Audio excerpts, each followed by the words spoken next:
Okay, so I'd like to thank everybody who's coming. I've observed detailed conversation between Andrea and Warren. Caitlin and I were just wondering exactly what were they asking each other about. But You want to know? At the end, it will be the right time. I had a feeling we'd find out soon enough. Yeah. But as a way of getting started, I've worn with a certain amount of affection and pride this CFA sweatshirt for quite a long time, and I'm about to take it off for the last time. I will not wear this at least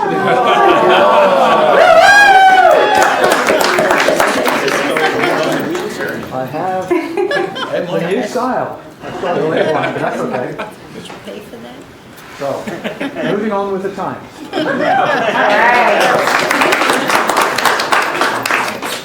So, this process with ID5, our collaborators in Baltimore, has been going on for a while now. And this is the official rollout, where we basically transition to the formal adoption of the new logo wordmark that's been adopted. So with that, I'll just briefly introduce Harry Ortiz. She's spoken in front of this audience at least twice before. At least twice, so I know that Andrea, I think, has been here for at least one, maybe both of those so far. Twice in the same seat. So with that, I think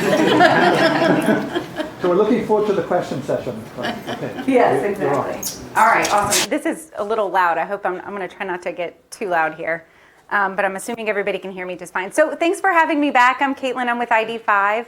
And this is a really exciting presentation to give. I've stood before you and told you about all the things that we needed to change and all of the discoveries that we've made in our interviews and in our research and analytics, but today really isn't about that. Today is much more exciting and fun and visual. I have a lot to show you in working with the marketing and communications team, and this is truly the rollout and introduction of the new brand. So I'm going to go through in true how we do things fashion. There are more slides than you'll believe I can get through in the next 45 minutes to an hour. But we wanted to leave plenty of time at the end for questions. So if you have a burning question at some point in the middle of this, feel free to ask. But there should be more than enough time at the end for us to field any questions related to fonts or colors or really anything. That's quite a bit brighter. So this is the agenda and how we'll spend our time together. So just a quick introduction and background to remind everybody how we got to the decisions that we made and how we got to where we are. We've been in this process for quite some time now. So this is just a little primer on exactly what we did and how we got where we are. We'll talk about expressing our brand. We'll talk about and look at the logo and break it down into sections and parts to help you understand exactly how we got to the recommendation and the final logo that we have. We'll talk about communicating our brand and anything from a conference to a citation to how you might introduce yourself in an elevator to a new colleague. We'll look at our colors and what we call them, what their values are, how to use them, how not to use them. We'll look at typography. What are the fonts that we're going to use? Where do we use them and why they're important? And then we'll talk about what comes next and answer any questions that you have. So to start with the most exciting thing, we are on the cusp of answering some of the most challenging questions in science.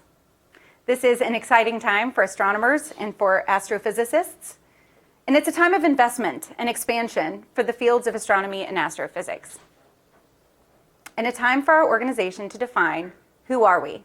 Because of these amazing discoveries, it's important that we now, from this point moving forward, have a consistent and clear way to talk about ourselves. It benefits everyone when we have a clear and consistent message that we all can believe in and understand. This is the time to leverage our position in the world of astrophysics, and to introduce our mission and to celebrate our accomplishments with the general public and around the world. So our new public face and persona. We'll start with a new logo and brand that were carefully created through an input-heavy design and strategy process. So just to remind everyone how we got where we are, several months ago, almost a year ago now, we met with so many different people. I can't remember how many hours of interviews we logged, but it was impressive. Like more than 60 hours of interviews were logged, speaking to these folks. Everybody from advisory board members, leadership, scientists, potential funders, board members, scientists both from Smithsonian and from Harvard, staff from all over the country. We talked to everybody we could get access to, really, to talk about what are the unique values of the brand, be it Smithsonian or Harvard, whether it's happening here or around the world. How can we start to identify ourselves? How are we already talking about ourselves consistently, and how can we build on that so we can do it going forward in a cohesive way? Here are some of the other activities we did. So we did a historical review, and this was really important for us to review all past CFA branding efforts. So we've seen everything from the current logo, we've seen crescents, we've seen seals, we've seen different executions at different places. And so we wanted to see what was out there and what people were used to seeing. We also did a brander study. So if you remember, we sent out an email with 3 different questions. Who do you want to be? Who do people think you are? And who actually are you? To get your collective answer, which, if you remember, was a lot more aligned than maybe you would have initially guessed. We did an anthrolog survey, which was a text-based question where you would be able to send back images that personified what you believed the brand was. We did a brand facilitation where we came in and met with board members, marketing, communications, and scientists to go over what we learned, the validity of those things, and how we could apply it to a new brand. And then finally, we did a competitive analysis, which really showed us what are other CFAs doing? What are other centers potentially like us? How do they talk about themselves? Do they have a word mark, which we'll talk about in a second, or do they have a picture? Is it a telescope? How do they really talk about themselves, and how can we either differentiate or align? And from the inputs and analysis, we created a brand and a logo that tells people what we do, that reflects our institutional heritage, that is unique among our peers, that creates a strong visual identity, that is detailed and flexible, and most of all, it just looks good. So expressing our brand. We'll first ask the question, who are we? So this is quite the mouthful and a lot to read, even just up here on this screen. So we're the Center for Astrophysics, which is Harvard College, I don't have to tell all of you this, but just as a reminder, the Harvard College Observatory and Smithsonian Astrophysical Observatory. We are a collaboration between 2 entities. But because that's a ton to write down, say, repeat, and have other people remember, it's important that we focus really on the 2 entities and the place where science happens. And what do? We do science. If you strip away all of the words and where it happens, at the end of the day, what we do is science. And if you remember from those extensive interviews, from that brander study, from that anthrolog study, through all of it, the thing that came out the most over and over again on what we could agree we're all passionate about and why we come here every day, it's science. Not necessarily where we do it, but what we're doing and how we do it together. What should we call ourselves? Center for Astrophysics, Harvard and Smithsonian. This is the structure of our preferred brand expression, and it is unique, intentional, and it's very important to understand. So first we'll start with center. We chose the word center not only because you were already using it, because it's unity. It's a word that indicates collaboration or togetherness. Next, our science. We clearly state astrophysics in our name, followed by an indication of balance. We'll talk a little bit more about this in a second, but this line that you see is is a pipe. I'll refer to it as a pipe, and you'll see it even in any materials that you have or will access online, that this is a pipe, and it is an indication of balance. And then, of course, we're combining 2 American entities with the most impressive history of knowledge, production, and dispersal. We use an ampersand. We'll talk a little bit more about why we're using an ampersand instead of the word and, or maybe a plus sign, or maybe something a little kitschy. But it's a close and equal collaboration, which is the connotation of an ampersand. So now that we've reviewed our expression, we'll look at our logo. This isn't the first time you've seen this, but this is, from this moment forward, our new CFA logo.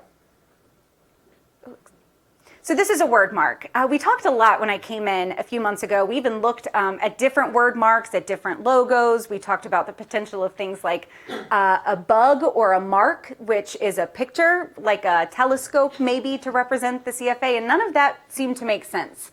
So we'll talk a little bit about what a word mark is and why it was the best choice for the CFA. So number 1, it clearly communicates abstract ideas. It's not so specific, for instance, like a telescope or a very specific or even an impression of an instrument or a tool that might be indicative of something that you do here, but not as vast as all of the things that are actually happening. So there typically isn't consumer confusion about what an image represents, and it avoids the pitfall of different organizations using similar logos. We'll take a look at that in just a second. The intention of word marks are really hard to confuse. So you see word marks all of the time in the world. These are some that you are likely familiar with and you know exactly what they do, either because you've used it or because it has enough brand recognition or because the name clearly states exactly what it does. So how did we design the new logo?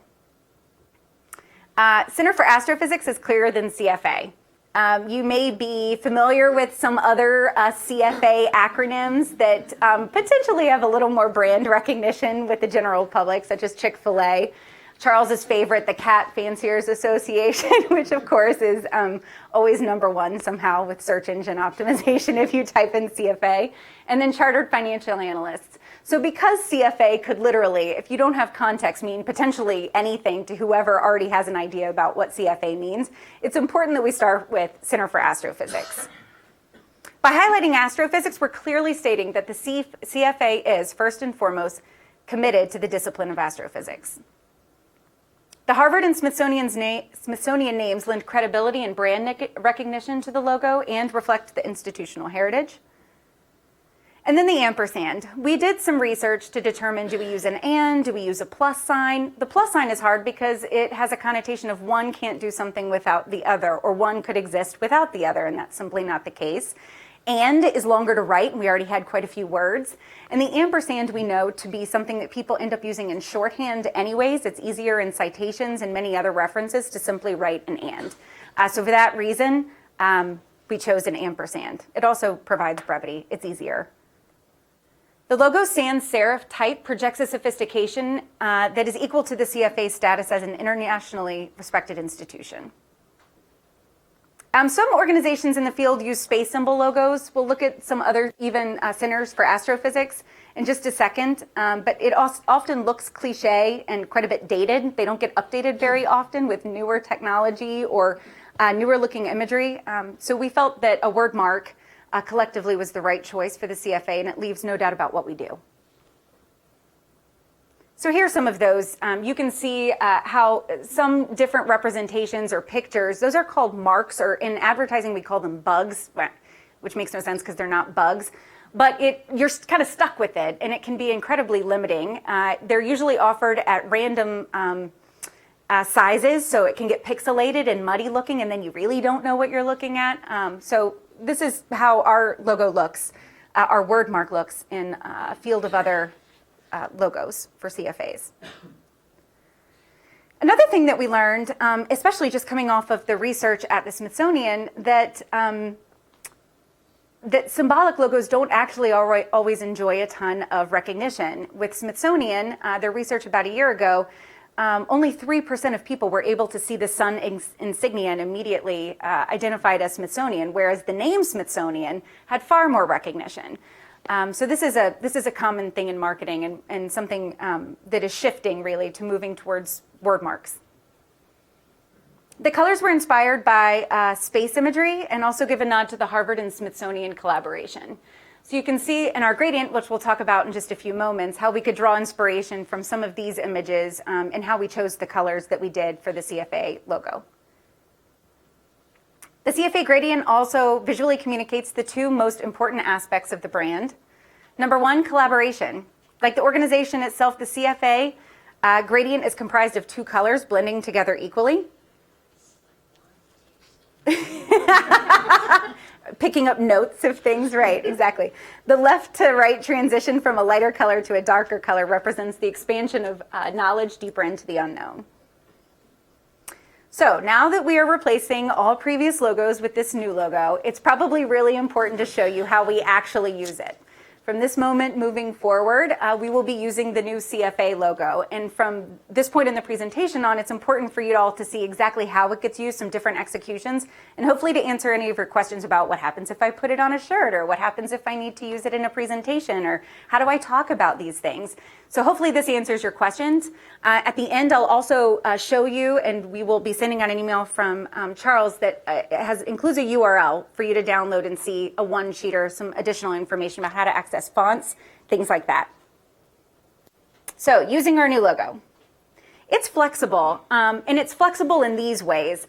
In that we want to make sure that you can use it on top of a beautiful image of space, that you can also use it just on plain black, or you can use it on an image of scientists. in a presentation, there are horizontal and vertical lockups, and there are black and white lockups.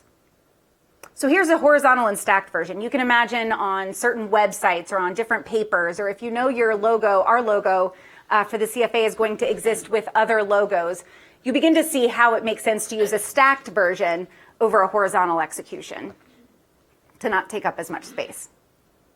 We have black and white, which is always a good idea to use when legibility is a concern. Excuse me. We have the black and white inverse, and we'll show you how this looks in different executions. And then we have the colored inverse. All of these are available for use immediately. There are rules, however.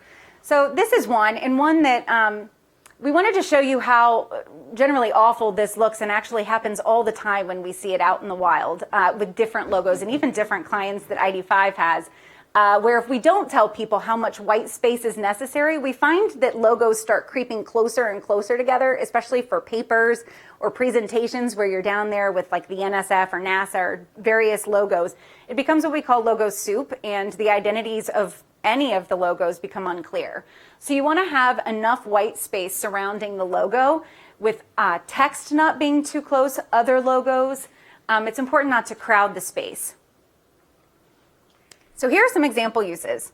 So this is what it looks like on a mug, on a paper cup. You can see the gradient at work and how beautiful it is on paper here in execution. A teacup, we know you love your tea here at the CFA.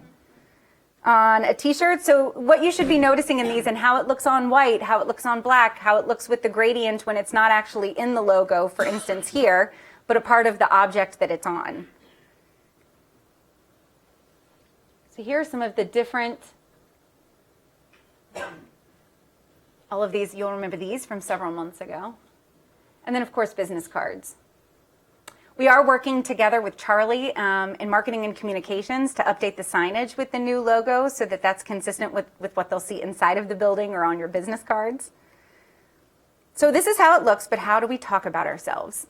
Now that we've gone through the visual identity, the gradient, the black and white logos, now we'll talk a little bit more about how you actually write it, how you actually might introduce yourself or talk about yourself or your publication or a citation.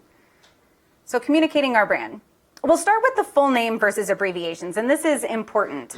We're going to always use the full brand expression in the first introduction. This has been studied over and over and over again in marketing and communications, and it's a general practice in almost any brand guidelines you'll ever see. When I go to introduce myself, I'm always going to say my name is Caitlin Curry Ortiz. That's my initial introduction. After that, I'm Caitlin. But initially, especially when I'm first meeting somebody, I'm going to say my entire name, and this is no different. We want to introduce ourselves with the full name before we start using any of the abbreviations. So for example, Center for Astrophysics, Harvard, and Smithsonian is headquartered in Cambridge, Massachusetts. Only then can we introduce a simpler formulation by using CFA, the pipe, Harvard, and Smithsonian. After this, we are now familiar enough to simply refer to ourselves as the CFA. So here's some different examples. If I were writing copy for the website, for the About page, something probably none of you will have to do except for marketing and communications, but if you did, you would start with the Center for Astrophysics, Harvard and Smithsonian is headquartered in Cambridge, Massachusetts, followed by, founded in 1973, CFA, Harvard and Smithsonian, and then finally using 350 CFA scientists. So you can see how they're, and then anything throughout the rest of the page, anytime we refer to ourselves, it's CFA. Okay, so text wrapping. So here's where things are just a little bit flexible, and I'll tell you why. Because I have a feeling that on our mobile website, we might break our own rule just a little bit because you can't possibly account for every single scenario that could ever happen. So this is a good example, and you'll see what I mean in just a second. Generally, whenever possible, try your very best not to break Center for Astrophysics, Harvard and Smithsonian, or CFA, Harvard and Smithsonian, because it looks like this. And that's muddy and a little confusing, and it gets a little weird, especially when the pipe is on the next line. So where you can, try to keep it together. Do a line break if you have to. You will notice, however, when we launch our beautiful new website that based on different screen sizes, this might happen when the screen is responsive to the size of the device that the website is being shown on. So if you see this happen, we know we're breaking our own rule. We're trying really hard not to let that happen at any point, but it's hard on responsive devices. So it's important that when people are first introduced to our brand, they see Center for Astrophysics, Harvard and Smithsonian Institution as equal and undiluted components of who we are. So let's talk about citations and references. We'll start with citations. We're going to use only Center for Astrophysics, Harvard and Smithsonian for publication citations. And this is an example for the Magellan Telescope and the search for exoplanets. For the CFA and media, the Center for Astrophysics, Harvard and Smithsonian is always preferred and should be used whenever possible in citations and communications, when you present yourself at a conference or even just to a colleague. Starting with Caitlin Curry-Ortiz, starting with Center for Astrophysics, Harvard and Smithsonian is the preference and how you should introduce yourself. Similar to how we're going to write it, when you introduce yourself to the media, or even think about if someone emails you, and again, it's always better to work with marketing and communications if you can to make sure you're doing it correctly. But sometimes they put your name underneath, and you might introduce yourself one way and they've asked you before how you'd like to be referred to. And if you don't say ahead of time that you'd prefer CFA or Center for Astrophysics, Harvard and Smithsonian, you'll get whatever the PR person thinks that you should do. So it's important to always use the full name in the media. So for non-email correspondence, signatures and titles. So let's look at signatures. So we have the first name, last name, the director or title. We have an option for division, department, SAO, Harvard, and then immediately underneath of that is where you see Center for Astrophysics, Harvard and Smithsonian. So we're going to use that after the title for all CFA personnel. Spoken usage. The following guidelines are designed to help shape language so that you can speak naturally. There are going to be times when you accidentally say something else. You're definitely used to saying whatever you already say, right? So that's immediately but what I'm about to go through is what we're hoping you think of in your mind when you go to introduce yourself.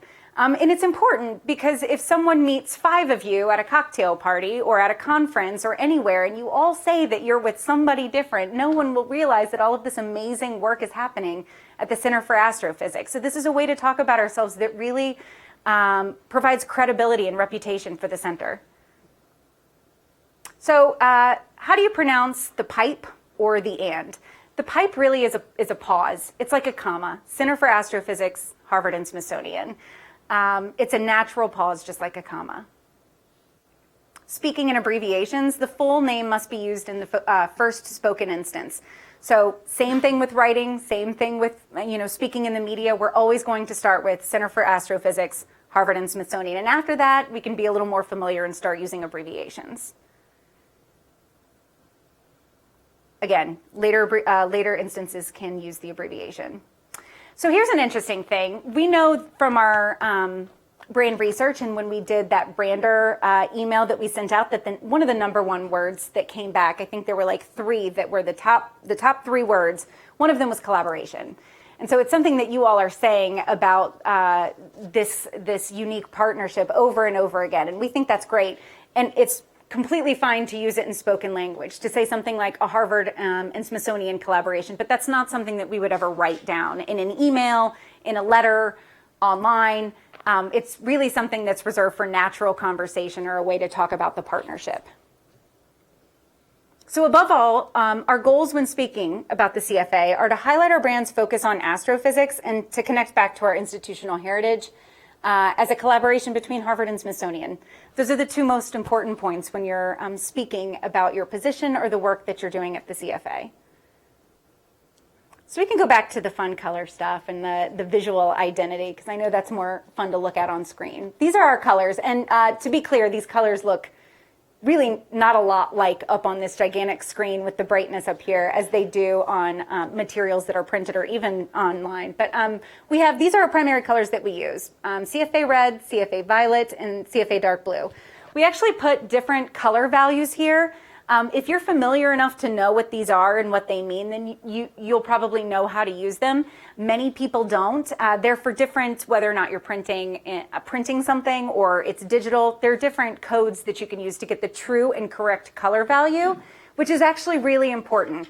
If someone over here uses a CFA red and it looks close enough, and then someone else uses a different CFA red, all of a sudden a consumer or someone else doesn't know what the true CFA red is. So it's important to use the right thing, and we've tried to provide codes that would work in any scenario you could find yourself in. But of course, if you want to double check and make sure that it's right, because sometimes this can be confusing, marketing and communications is well aware of how to use these in every instant.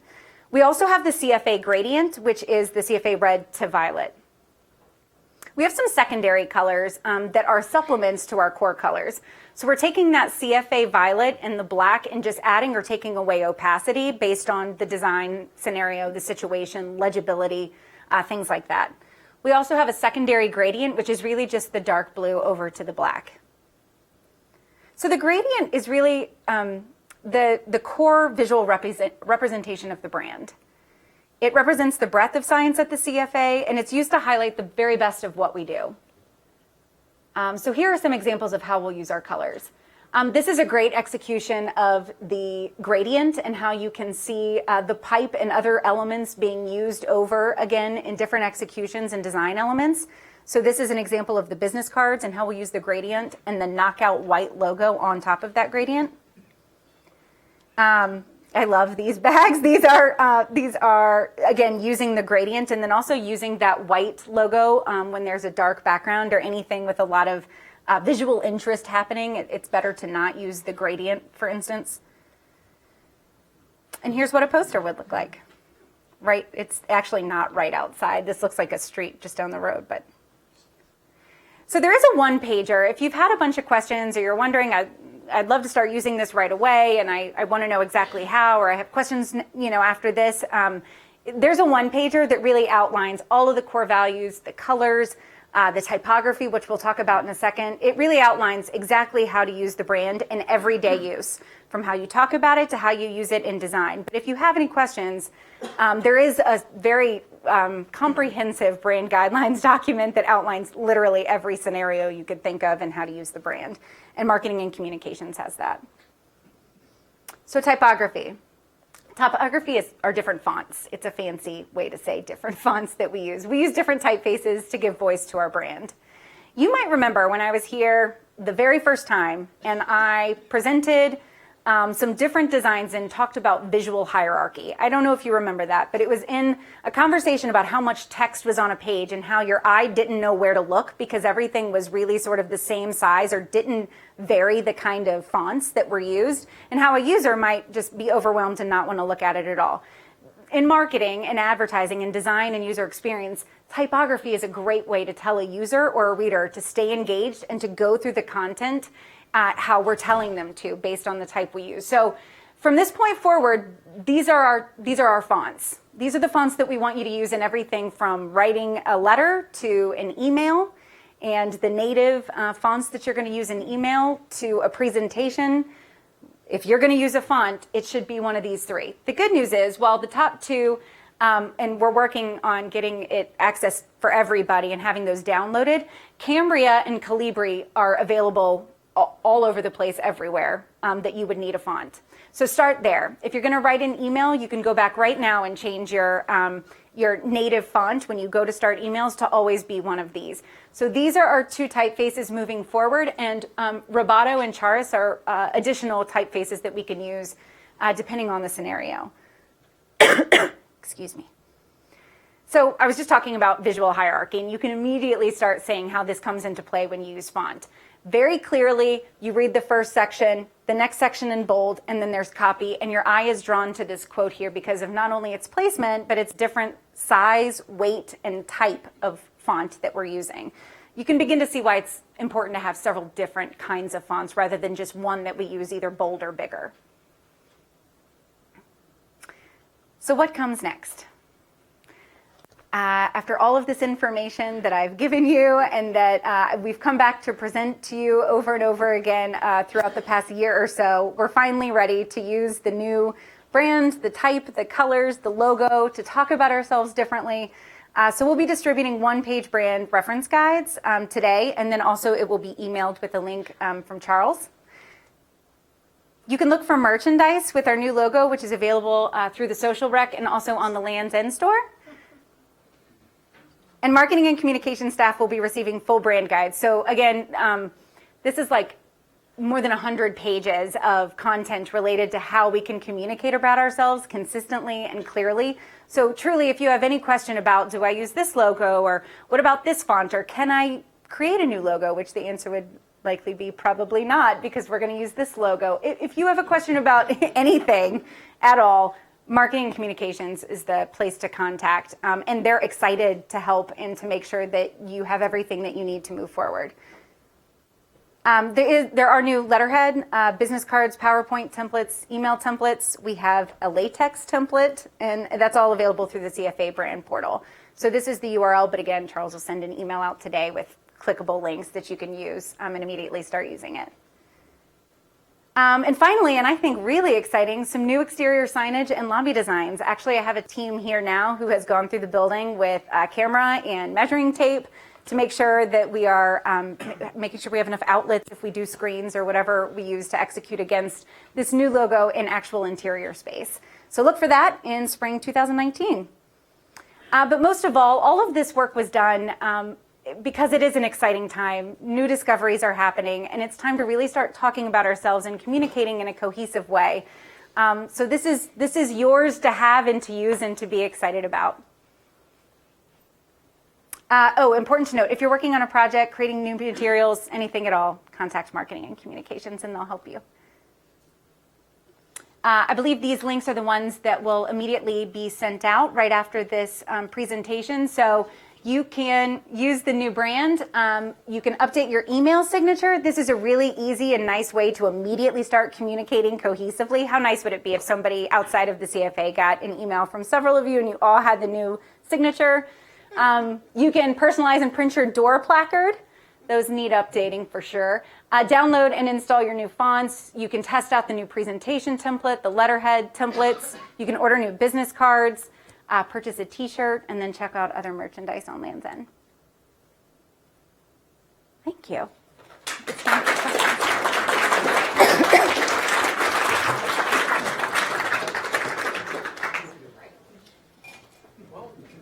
A few questions. Randall. If we're going to be relabeling, and I love the idea of labeling the exits and the doors and so on with new signage, would it be possible to also brand the doors so that when you were meeting somebody, you could tell them that I'm meeting you at this door and it was clear? Yeah, we're working together to, and part of the reason that they're here is there is no way, They are literally here, yeah, Jody and Wesley. Part of the reason is because there's no way to communicate about this building. You have to like be here to even, I mean, correct. So we're talking about wayfinding and things like that today, but we've heard a lot about wayfinding as an issue, so. It's beautiful work, thank you. What about affiliations on papers? Oh, as in citations? Yeah, we didn't no Smithsonian Astrophysical Observatory anymore. No, it's Center for Astrophysics, type Harvard and stuff. That's what we're asking everybody to do. Devil Astrid and also okay with the pipe? Yes. Mm-hmm. Was that your question? You actually No, had that. Go ahead. Oh, actually, along those lines, is there a context in which we should still use SAO, letters of recommendation, or is it always? I think letters of recommendation should all be Center for Astrophysics about it. I might go into that a little further, is that we all recognize that with a very small number of exceptions, including me, every one of us works either for the Smithsonian Astrophysical Observatory or the College Observatory. But those two organizations decided to join together in 1972, and actually started acting as the Center for Astrophysics in 1973. So this is actually new, but it's also honoring our history when we behave this way. So, yes. Any other questions? And you could tell in your email signature that there was the option to put, Smithsonian Astrophysical Observatory or Harvard College Observatory in your email signature if that's important. Randall? Completely different one on logo soup. Logo soup happens for a reason, and often we're not asked whether or not we like where it appears or given the option of putting them. What would your recommendation be, either to ask for our logo to be removed or suggest that that whoever's doing the logo soup simply not do it? So if it's something that you aren't creating on your own, or if you're not working with marketing and communications, the step one, and I tell everyone this because this is like, inherent in higher education even, is to work with, if you make marketing and communications the bad guys that have to work with their marketing and communications, that's a really great way to draw a collect line and get yourself out of the conversation altogether. So that's what I do every single time, pretty much, to make sure that these guys handle it appropriately. I think you can suggest things, and then obviously if it gets printed and you're at a conference and it happens, then it happens. Save it and bring it back and maybe show Tyler and Mary Claire, and they can contact and say, thank you for letting us have our logo next time. It would be amazing if it had enough space around it. But yeah, it happens when you don't have much control. Yeah, sure. So I'm still confused about, for instance, things like RAPJ affiliations. So does that still have to be, Center for Astrophysics by Harvard and Smithsonian, but it's going to be in italics? Is that Yes. okay? Mm-hmm. So what we, with limited persistence, what we've been encouraging people to do to date is to write Harvard-Smithsonian Center for Astrophysics. And where that used to be, now write Center for Astrophysics, Harvard and Smithsonian. It's a very simple change. Yeah. I came in a bit late, so I may have missed this. Are there any change in the email addresses, which are right now .cfa.harvard.edu? No, the email address is not changing. That would be a very expensive item to change. But yes, that is not changing. No, the actual email address is not changing, but the signature block is changing. Yes. Okay. It's a good question. So I actually have two questions, if I may. Sure. One is related to this same Smithsonian Astrophysical Observatory in terms of being funded by a facility such as funded by Chandra Time or Hubble Time or whatever. Does that stay SAO or does that transition? Because CFA is not an entity that can accept funds, right? No, but let me try and answer your question. I think I know what you're asking. When you refer to yourself and where you work, it's Center for Astrophysics, Harvard and Smithsonian. If it's funded by, for instance, the Space Telescope Science Institute, they tell you how they want to be acknowledged, and you follow their acknowledgement as you always did. Right, but I'm saying if I am getting funded by ST as a GEO award, they want to send the money to SAO. Money goes to one organization or the other. Absolutely. Just wanted that to be clear. Yes. And you have another question? My other question is a number of organizations, and ST is a prime example, if you're applying for time, or even if you're publishing in a journal such as SPIE, no matter what you do, they will have a pull down that says your Harvard Smithsonian CFA or your Smithsonian Astrophysical Observatory. If I try and publish in SPIE, for example, it doesn't matter what I put in for my affiliation right now, it'll get converted to Harvard-Smithsonian CFA. Because it's the only drop-down choice that you have. It's either that or not. Or they recognize it that way as an organization. Is somebody in this organization going to take care of contacting all of those different groups to make sure that gets changed? Tyler is the lucky person that gets to do that. Actually, you might have to work with the library. Thank you for asking that, because honestly, that had not occurred to me. And I suspect it's not actually been part of the discussion. But those pull-down menus, they got those information from somewhere, right? They must have got in touch with someone, probably back in the 70s. And it hasn't been updated since pull then. that menu in this. We're going to fill it in with a pencil or something. Now, are these really the CFA red and CFA violet? And this looks like dark blue. They're darn close. Oh, they're not. Okay, they're not really. I have not tested it, but they're darn close. Oh, sure. I have a question following up what you were saying. So I understand if I talk about myself, but if I talk about the Chandra mission, which is funded by NASA through SAO, do we refer, and we have a logo now on our Chandra publication or posters or anything? Do we use that logo or we use the Smithsonian? You use this new logo. The Smithsonian logo we do not use separately. Smithsonian happy with that? We've had extensive discussions with the Smithsonian. In fact, we had had them in sort of 2 generations because there was a new head of public affairs appointed in the middle, and we had to go back to the beginning and work it out with Julissa Marenko. But yes, we've had that discussion. We've also had discussion with the what are they called? Brand or logo? There's the Harvard organization, and also with the assistant provost on the Harvard side. Okay. Yes. So everyone's bought in. Honestly, they're more bought in than they would have if we'd asked them about the previous logo, because there were brand guidelines all along, and that previous logo was in complete violation of the brand guidelines of both Harvard and Smithsonian. Oh yeah, Rudy designed it. Yeah, but he didn't consult with anybody. Well, so In the absence of the logo. So sometimes you learn more than you expect when you start asking questions. you might not want to learn. Yeah, so we're much more in line with our parent institutions now than we were a year ago. Okay. And so this propagates to Whipple Observatory and other places like that. Randall. You mentioned the other logos. So there are obviously a number of Smithsonian projects, telescopes and whatnot, that have their own logos. Should we be talking with marketing about how to Yes, connect? absolutely.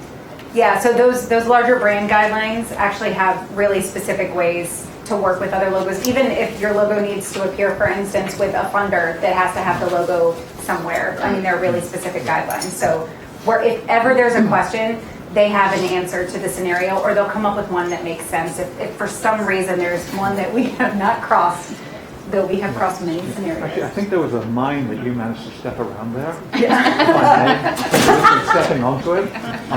There are some logos within our organization that are entirely internally created by parts of our organization.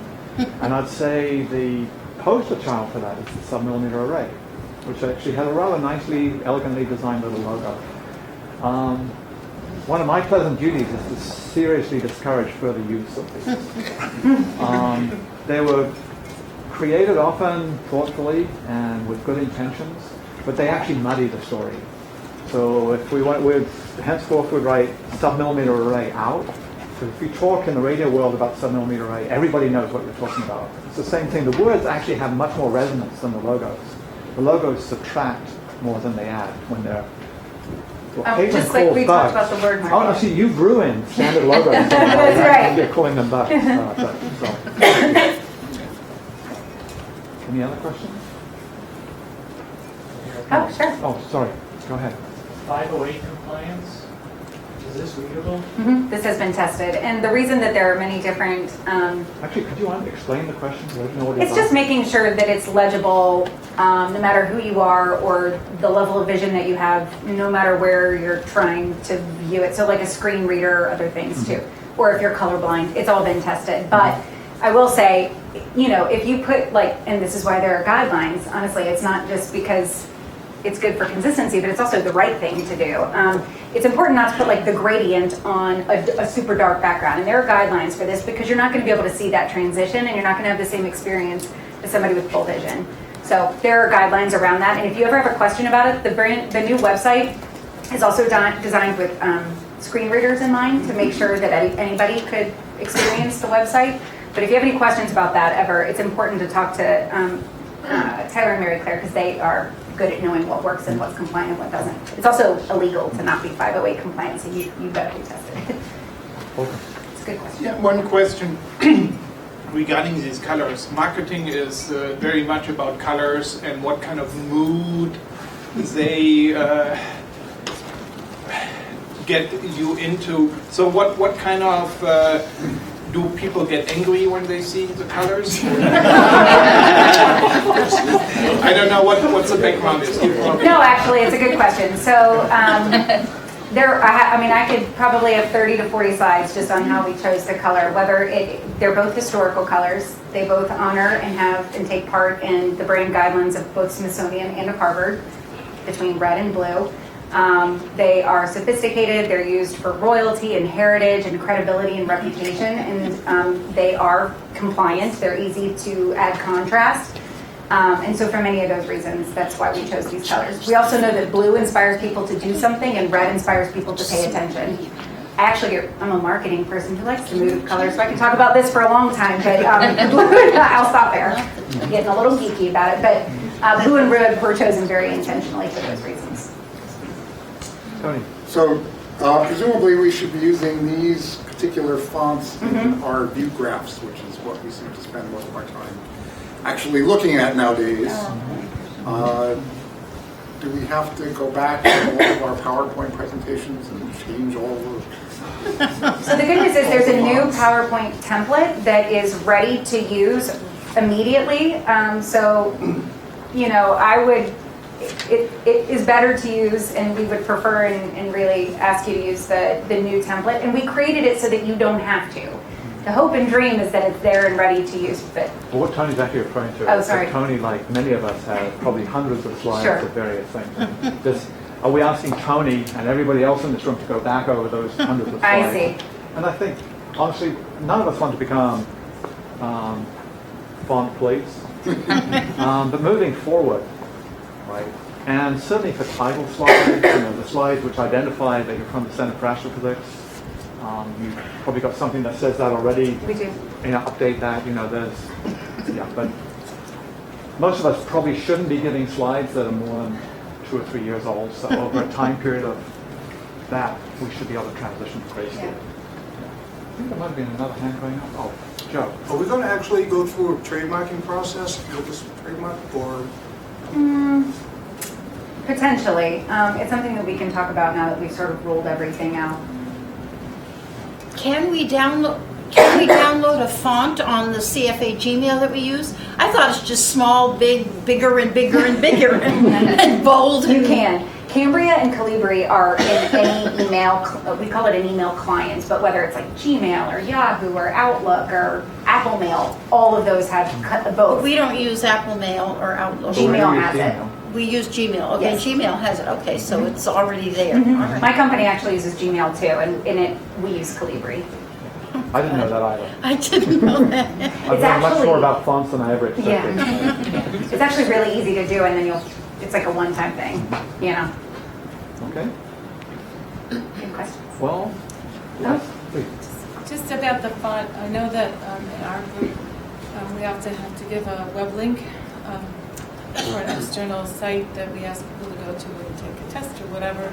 And we very often use Tahoma because Tahoma distinctly distinguishes between a numeral 1 and a small lowercase l, and not all these other fonts do. So can we keep using that so that people who are typing this thing in, and it's very important it has to be exact? Sure, that makes sense. I have not tested the specific use case that you're talking about. I knew there would be a scenario today that I have not tested out. Congratulations. But Tyler and I can look at that actually right after this and then get back to you. I just want to make sure I'm sure you know how to get in touch. It's a good question. So if you could email that particular question to Tyler, right, like right away? Sure, we'll test it and make sure. Okay. Okay. Thank you. Thank you. Thanks, guys.